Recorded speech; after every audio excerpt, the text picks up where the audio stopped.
नमः शिवाय. रुद्रसंहिता सतीखंड अध्याय 28. दक्षाच्या यज्ञस्थानी सतीचे प्रस्थान. ब्रह्मदेव नारदांना म्हणाले, हे मुने, ज्यावेळी सर्व देव आणि ऋषी उत्साहाने दक्षाने आयोजित केलेल्या यज्ञात जात होते, त्यावेळी सती गंधमादन पर्वतावरील धाराग्रहात आपल्या सख्यांसह क्रीडा करत होती. जिने उत्तम शृंगार करून रोहिणीला चंद्रासमवेत कुठेतरी जाताना पाहिले. ती विजया नावाच्या सखीला म्हणाली, चंद्रदेव आणि रोहिणी हे कोणीकडे निघाले आहेत, विचारून घे. तिच्या आज्ञेने विजया ही चंद्राजवळ गेली व म्हणाली, तुम्ही उभयंता कोठे चालला आहात? त्यावेळी चंद्रदेव म्हणाला, यज्ञ उत्सवासाठी दक्षाचे निमंत्रण आल्यामुळे आम्ही तिकडे चाललो आहोत. ते ऐकून विजयेला अतिशय आश्चर्य वाटले. तिने सतीला सर्व वृत्तांत सांगितला. सती विचार करू लागली, माझ्या घरी एवढा मोठा उत्सव होत असताना मला व रुद्राला का बोलावले नाही? असे कसे घडले? मी तर आईवडिलांची लाडकी मुलगी. आपण आता शिवजींना विचारावे असा तिने विचार केला. सती शिवप्रभूंच्याकडे गेली. शंकरांनी तिला विचारले, काय झाले ते मला सांगावे. सती म्हणाली, नाथ, माझ्या वडिलांच्याकडे महायज्ञाचे आयोजन केले आहे. सर्व देवदेवता ऋषीमुनी तेथे जमले आहेत. भक्तही मोठ्या संख्येने उपस्थित आहेत. असे असताना तुम्ही यज्ञाला काय येत नाही? तुम्ही माझ्याबरोबर यज्ञाला यावे अशी माझी आंतरिक इच्छा आहे. सतीचे विचार ऐकून शिवजींना प्रयाग क्षेत्रामध्ये घडलेल्या प्रसंगाची आठवण झाली. ते सतीला म्हणाले, तुझे पिताश्री माझ्याबरोबर वैरभावाने वागतात. त्यांच्या मनात माझ्याबद्दल द्वेष आहे. त्यांच्या बाजूने बोलणारे देव आणि ऋषी त्या यज्ञासाठी गेले आहेत. बोलवल्याशिवाय जाणे योग्य नाही. तेथे आपला अपमान झाला तर तो सहन होत नाही. अपमानाचे बाण अंतरंगामध्ये रुतून बसतात. आपल्या शत्रूंना शब्द हे शस्त्र जपून बोलावे याची जाणीव नसते. सती म्हणाली, नाथ, आपण सर्वांचे परमेश्वर आहात. तुमचा महिमा आगाध आहे. तुमच्या उपस्थितीमुळे यज्ञ सफल होतात. हे सर्वांना माहीत असूनही माझ्या पिताश्रींनी का बोलावले नाही? मलाही त्यांच्याकडून समजून घेण्यासाठी मला तेथे जाण्याची परवानगी द्या.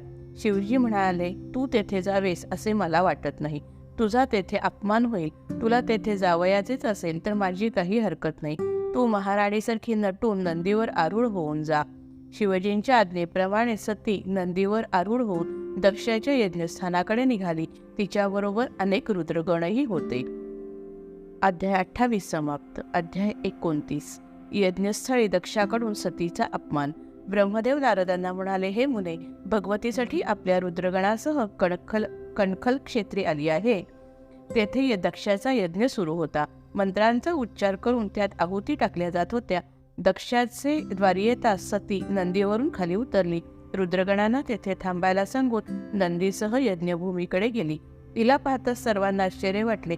माता श्री असिवनी आणि तिच्या बहिणींना फार आनंद झाला. त्यांनी तिचा योग्य प्रकारे आदर सत्कार केला. दक्षाच्या चेहऱ्यावर मात्र काहीच भाव नव्हता. तो तिच्याशी काही बोलला नाही. सतीला नवल वाटले.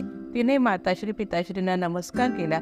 त्या यज्ञामध्ये सर्व देवतांसाठी निरनिराळे हविभाग ठेवलेले होते. तिला शिवजींचा भाग तिथे दिसलाच नाही. सतीच्या मनामध्ये क्रोधाच्या लहरी निर्माण झाल्या होत्या. ती दक्षाला म्हणाली, हे प्रजापती, तुम्ही परममंगलकारी भगवान शंकरांना यज्ञामध्ये का बोलवले नाही? तुम्ही रुद्राची का बरे उपेक्षा केली? त्यांच्याशिवाय यज्ञ तरी कसा पूर्ण होणार? त्यांचे नुसते स्मरण केले तरी सर्व पवित्र होते. आता त्यांच्याशिवाय हा यज्ञ अपवित्र झालेला आहे. त्यांच्याशिवाय तुम्ही यज्ञाला सुरुवात तरी कशी केली? त्यांच्याशिवाय हा यज्ञ निरर्थक झालेला आहे. भगवान रुद्रदेव नसताना विष्णुदेव वगैरे हे आलेच कसे? सती विष्णूंना म्हणाली, श्रुतीने ज्यांचे महात्म्य सांगितले आहे त्या महादेवांना तुम्ही ओळखले नाही का? त्यांनी तुम्हाला किती वेळा वाचवले त्याचे विस्मरण झाले का? सती इंद्रदेवांना बोलली. अनेक ऋषीमुनींना म्हणाली, शिवजी नसताना आपण आलात तरी कसे? सतीच्या क्रोधाचा पारा वाढतच होता. त्यामुळे देव व ऋषी भयभीत झाले होते. ते मौन पाळून बसले होते. दक्षाने हे सारे जाणले आणि ते म्हणाले, मुली, तू आता अधिक बोलू नकोस. यातून काही निष्पन्न होणार नाही. तू इथे का आलीस? तुला कोणी बोलावले? तू येथे शांतपणे थांब किंवा निघून जा. दक्षाने शिवजींचीही निंदा केली. दक्षाने केलेली शिवनिंदा सतीला सहन झाली नाही. मला शिवजींनी जाऊ नको असं सांगितले असताना मी येथे आले. याचे प्रायश्चित्त म्हणून मी आता अग्निप्रवेश करणार आहे. सती दक्षाला म्हणाली, शिवजींची निंदा करणे हे अत्यंत मोठे पाप आहे. तुम्ही अकारण द्वेष करत आहात. शिवजींच्या चरणांची धूळ प्राप्त झाली की लोक स्वतःला धन्य समजतात. आता मी माझा देह ठेवणार नाही. शिव तुम्हाला शिक्षा केल्याशिवाय राहणार नाहीत. एवढे बोलून सती शांत झाली. तिने मौन धारण केले. ती आपल्या प्राणप्रिय पतीची आठवण करू लागली. अध्याय 29 समाप्त. अध्याय 30 योग साधनेने सतीने स्वतःचे शरीर भस्म केले. ब्रह्मदेव नारदांना म्हणाले, हे मुने, आता सतीने मौन धारण केले आणि आपल्या पतीचे म्हणजे शिवजींचे स्मरण करू लागली. तिने प्राणायामास सुरुवात केली. तिने प्राण आपल्या भ्रुकुटी मध्यामध्ये स्थिर केला. शरीरात वायू व अग्नी यांची धारणा केली. ती फक्त शिवजींचे चिंतन करत होती. तिच्या देहातील सर्व विकार नाहीसे झाले होते. संकल्प विकल्प निर्माण करणारे मनही नाहीसे झाले होते. अशा वेळी चारी बाजूनी योगाग्नी निर्माण होऊन ती क्षणार्धात भस्म झाली. ही घटना पाहून देवांमध्ये व लोकांमध्ये हाहाकार वाजला. काही जण दक्षाची निंदा करू लागले. आता दक्षाची सर्वत्र अपकीर्ती पसरेल असे सर्वजण म्हणू लागले. आता दक्षासमोर महासंकटे येतील, कारण आपल्या पोटी साक्षात जगदंबा येऊन देखील त्याने तिला जाणले नाही. शिवगण दक्षाचा मोठ्याने धिक्कार करत होते. यज्ञाच्या ठायी मोठ्या प्रमाणात संघर्ष निर्माण झाला. आता शिवाच्या क्रोधापासून कसा बचाव होणार याची सर्वजण चिंता करू लागले. यज्ञामध्ये मोठे विघ्न उभे राहिले. अध्याय 30 समाप्त. अध्याय 31 दक्षाला आकाशवाणीने अनर्थाची सूचना. ब्रह्मदेव नारदांना म्हणाले, सतीच्या देहत्यागामुळे दक्षाच्या यज्ञाजवळ भीतीदायक स्थिती निर्माण झाली. आता काय विघ्न येणार याचा सर्वजण विचार करत होते. अशा वेळी आकाशवाणी झाली, हे दक्षा, हा काय बरे अनर्थकारी प्रसंग ओढवून घेतलास. तू दधीचीचे विचार ऐकून घेतले नाहीस.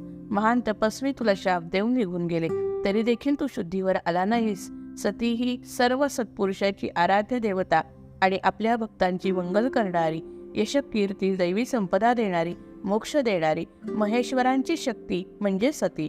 विष्णू, ब्रह्मा, इंद्र, अग्नी, चंद्र आदी सर्वांची ती जननी आहे.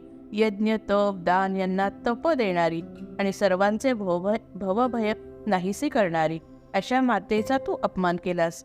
तिची आराधना करणे तुला आवश्यक होते. मी ब्रह्मदेवाचा पुत्र आहे या अहंकारात तू राहिलास. शिवजींच्या पत्नीचा तू घोर अपमान केलास. शिवजींचे आशीर्वाद लाभावे म्हणून अनेक लोक यज्ञयाग करतात, विविध तऱ्हेच्या उपासना करतात. सती ही त्यांचीच शक्ती, तरी देखील तू तिला योग्य वर्तणूक दिली नाहीस. आता या यज्ञाचा विनाश होणार. आता तुझे कल्याण कसे बरे होणार. तुझ्यावर संकटांचा वर्षाव होणार. अशा प्रकारे आकाशवाणीने दक्षाची निंदा केली आणि ऋषीमुनी देवतांना आपल्या स्वस्थानी जावयास सांगितले. अध्याय 31 समाप्त. अध्याय 32 वीरभद्राला रुद्रदेवांनी दिलेली आज्ञा. नारद ब्रह्मदेवांना म्हणाले, भृंगूच्या मंत्राच्या सामर्थ्याने वृषभवीराकडून पराभूत झाल्यावर शिवगणांनी काय केले. ब्रह्मदेव म्हणाले, नारदा, वृषभवीराकडून शिवजींचे अनेक गण नाहीसे झाले. उरलेले गण कैलास शिखरांवर आले. त्यांनी रुद्रदेवांना नमस्कार करून दक्षाच्या यज्ञाच्या ठिकाणी घडलेली सर्व हकीकत सांगितली. सतीने योगाग्नी प्रज्वलित करून आपला देह भस्मसात केला. हा सर्व प्रकार ऐकून शंकर संतप्त झाले. त्यांनी महाभयंकर अशा वीरभद्राला उत्पन्न केले. तो विराट व शक्तिशाली होता. वीरभद्राने विचारले, शिवजी, आपली काय आज्ञा आहे. शिवजी म्हणाले, तुझा विजय हो. आता मी काय सांगणार आहे ते एकाग्रतेने श्रवण कर. ब्रह्मदेवाचा पुत्र दक्ष अतिशय अहंकारी झाला आहे. तो माझा तिरस्कार करतो. तो मोठा यज्ञ करत आहे. त्या यज्ञात त्याने माझा अपमान केला. त्यामुळे सतीने प्राणत्याग केला. आता तू तेथे जाऊन यज्ञ थांबव. कोणीही दुष्ट मध्ये आले तर त्यांना ठार कर. दक्षादी सर्वांचा परिवारासह समूळ नाश कर. तेथील कलाशामधील पाणी पिऊन टाक आणि माझ्याकडे परत माझ्याकडे ये. नारदा, अशा प्रकारे वीरभद्राला रुद्रदेवांनी आज्ञा केली आणि ते ध्यानस्थ झाले. अध्याय 32 समाप्त. अध्याय 33 वीरभद्र व सैन्याचे दक्ष यज्ञाकडे प्रस्थान. ब्रह्मदेव नारदांना म्हणाले, हे मुनी, शंकरांची आज्ञा शिरसावन्य मानून वीरभद्राने त्यांना मनोभावे नमस्कार केला. वीरभद्राने मोठा रथ घेतला आणि तो त्वेषाने दक्षाच्या यज्ञ मंडपाकडे निघाला. त्याच्या अंगावर सर्पभूषणे होती व त्यांच्याबरोबर अनेक शिवगणही निघाले. वीरभद्र प्रस्थान करू लागल्यावर त्यांच्यावर फुलांची वृष्टी करण्यात आली. त्यांच्याबरोबर महाकाली निघाली. तिच्याबरोबर कात्यायनी, ईशानी, चामुंडा, मुंडमर्दिनी, भद्रकाली, भद्रा, त्वरिता, वैष्णवी, काली या नवदुर्गा होत्या. तसेच शक्तिशाली भूतगणांचा विराट समुदाय होता. 64 योगिनी आपल्या गणांना घेऊन आलेल्या होत्या. शिवजींच्या आज्ञेने डाकिनी, शाकिनी, भूते, प्रमथ, गुह्यक, पुष्मांड, परशटक, षटक, ब्रह्मराक्षस, भैरव तसेच क्षेत्रपाल आदी महान वीर दक्षाच्या यज्ञाचा विनाश करण्यासाठी निघाले. दक्षाने शिवजी आणि सतीचा घोर अपमान केला होता.